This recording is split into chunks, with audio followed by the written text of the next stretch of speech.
Ils sont sans papier et pourtant, ils travaillent. Pour protester contre leurs conditions de vie, ils ont entamé une grève de la faim. 250 d'entre eux se sont installés dans une église dans le centre de Bruxelles.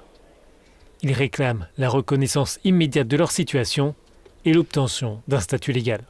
Je me demande parfois comment il se permet, notre gouvernement, avoir sommeil tant des gens qui meurent de faim, qui meurent de souffrance, qui sont en état d'agonie, et ils se permettent de dormir en pleine conscience.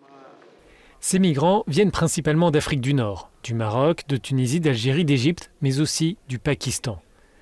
Ils vivent et travaillent en Belgique depuis des années et pour certains depuis des décennies, mais toujours sous le radar des autorités.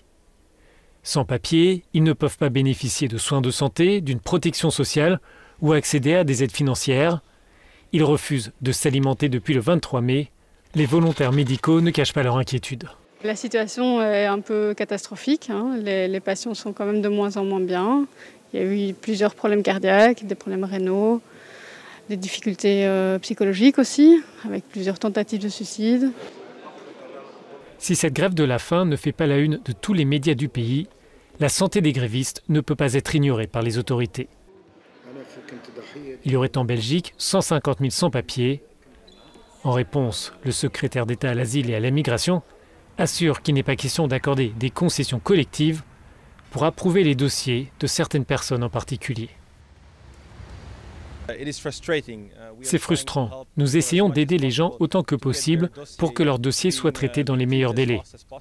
Mais tous les sans-papiers, tout le monde ne peut pas rester en Belgique.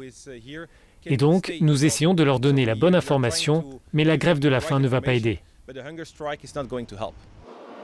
Ces personnes refusent de déposer des dossiers individuels car elles craignent d'être renvoyées. Le gouvernement belge estime que ce mouvement symbolise la nécessité de mieux coordonner à l'échelle européenne l'aide aux demandeurs d'asile afin qu'ils soient relocalisés à travers tous les États membres.